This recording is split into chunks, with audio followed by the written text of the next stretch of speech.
Hello friends, എല്ലാവർക്കും നമസ്കാരം. പുതിയൊരു വീഡിയോയിലേക്ക് സ്വാഗതം. വളരെ പ്രധാനപ്പെട്ട, വളരെ പ്രാധാന്യമറിയിക്കുന്ന ഒരു അറിയിപ്പാണ്. കേരളത്തിലുള്ള എല്ലാ ആളുകളും ഈ ഒരു വീഡിയോ തീർച്ചയായിട്ടും കാണുക. പരമാവധി മറ്റുള്ള ആളുകളിലേക്ക് ഷെയർ ചെയ്തെത്തിക്കണം. കാരണം നമ്മുടെ സംസ്ഥാനത്ത് ജോലി ചെയ്യുന്ന അന്യസംസ്ഥാന തൊഴിലാളികളാണെങ്കിൽ പോലും അവരിലേക്ക് പോലും ഈ ഒരു കാര്യങ്ങൾ എത്തിക്കണം എന്നുള്ളൊരു കാര്യം ഒന്ന് പ്രത്യേകം ശ്രദ്ധിക്കുക. വളരെ പ്രാധാന്യമറിയിക്കുന്ന അറിയിപ്പുകൾ വീഡിയോയിൽ ഉൾപ്പെടുത്തുന്നു. അപ്പോൾ ചാനൽ ആദ്യമായിട്ട് കാണുന്നവർ ചാനൽ സബ്സ്ക്രൈബ് ചെയ്തേക്കുക, വീഡിയോ ഒന്ന് ലൈക്ക് ചെയ്യുക. ഫേസ്ബുക്ക് വഴി വീഡിയോ കാണുന്നവർ ഫേസ്ബുക്ക് പേജ് കൂടി ഫോളോ ചെയ്യുക. സംസ്ഥാനത്ത് അതിശക്തമായ ചൂട് അനുഭവപ്പെടും എന്നുള്ള വളരെ പ്രധാനപ്പെട്ട അറിയിപ്പാണ് ഇപ്പോൾ ഔദ്യോഗികമായിട്ട് കാലാവസ്ഥാ വകുപ്പിൻ്റെ ഭാഗത്ത് നിന്ന് എത്തിയിരിക്കുന്നത്. പല ജില്ലകളിലും 38 ഡിഗ്രി സെൽഷ്യസ് വരെ ചൂട് ഉണ്ടാകും എന്നുള്ള അറിയിപ്പാണ് വരുന്നത്.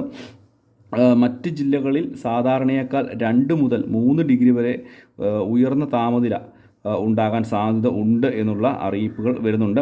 കൊല്ലം, പത്തനംതിട്ട, കോട്ടയം, എറണാകുളം, കോഴിക്കോട്, കണ്ണൂർ, കാസർഗോഡ് ജില്ലകളിൽ 37 ഡിഗ്രി വരെയും ആലപ്പുഴ, മലപ്പുറം ജില്ലകളിൽ 36 ഡിഗ്രി വരെയും താപനില ഉയരും എന്നും അറിയിപ്പ് വന്നിട്ടുണ്ട്. കൂടാതെ ഇന്നും നാളെയും തൃശ്ശൂർ, പാലക്കാട് ജില്ലകളിൽ യെല്ലോ അലർട്ട് പ്രഖ്യാപിച്ചിരിക്കുകയാണ്.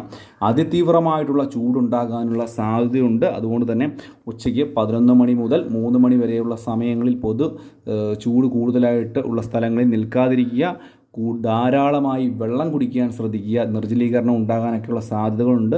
തുറസായ സ്ഥലങ്ങളിൽ ഈ സമയങ്ങളിൽ ജോലി ചെയ്യുന്നതൊക്കെ പരമാവധി ഒഴിവാക്കുവാനും പ്രത്യേകം ശ്രദ്ധിക്കണം. മാത്രമല്ല, വെള്ളം കുടിക്കുന്നത് നമ്മൾ തീർച്ചയായിട്ടും ഇടവിട്ട് വെള്ളം കുടിച്ചുകൊണ്ടിരിക്കണം. നിർജ്ജലീകരണം ഉണ്ടായി മരണം വരെ സംഭവിക്കാനുള്ള ഒരു സാധ്യത ചൂട് കൂടുന്ന സമയത്ത് ഉണ്ടാകാം.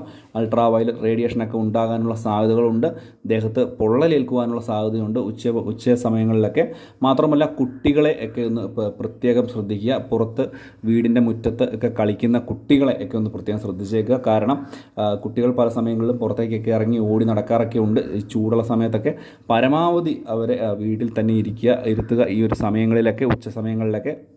മാത്രമല്ല, വളരെ പെട്ടെന്ന് ചെറിയ രീതിയിലുള്ള ഒരു ചൂടല്ലാത്തതുകൊണ്ട് തന്നെ വളരെ ശക്തമായി അടിക്കുന്ന ചൂട് വളരെ ചെറിയ സമയത്തോട് തന്നെ കുട്ടികൾക്ക് എന്തെങ്കിലും അസുഖങ്ങൾ ഉണ്ടാകാൻ അല്ലെങ്കിൽ പെട്ടെന്ന് തളർന്നു വീഴുവാനോ ഒക്കെയുള്ള സാധ്യതകൾ ഉണ്ട് എന്നുള്ളൊരു കാര്യം എല്ലാവരും ഒന്ന് മനസ്സിലാക്കുക. വളരെ പ്രധാനപ്പെട്ട അറിയിപ്പാണ്.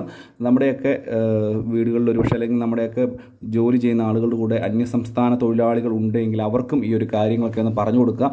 കാരണം തുറസായ സ്ഥലങ്ങളിൽ ജോലി ചെയ്യുന്നത് ഈ ഒരു സമയത്ത് അപകടം ഉണ്ടാക്കുവാനുള്ള സാധ്യതയുണ്ട്.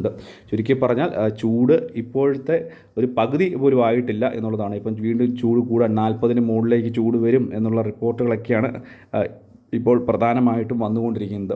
ഇതുതന്നെയായാലും വളരെ പ്രധാനപ്പെട്ട ഒരു വാർത്ത അറിയിപ്പാണിത്. പുറത്തിറങ്ങുന്ന സമയത്ത് അതീവ ജാഗ്രത പാലിക്കുക. തീർച്ചയായിട്ടും പുറത്ത് നടക്കുകയൊക്കെയാണെങ്കിൽ ഒരു കുട ഒക്കെ കയ്യിൽ പിടിക്കുന്നത് എന്തുകൊണ്ടും നല്ലതായിരിക്കും. ചൂട് പരമാവധി ഒഴിവാക്കാനൊക്കെ ഇത് ശ്രദ്ധിക്കുക. ഈ ഒരു 11 മണി മുതൽ 1 മണി വരെയുള്ള 11 മണി മുതൽ 3 മണി വരെയുള്ള സമയം വരെ പരമാവധി ചൂട് ഡയറക്റ്റ് കൊള്ളാതിരിക്കുവാനും ശ്രദ്ധിക്കുക.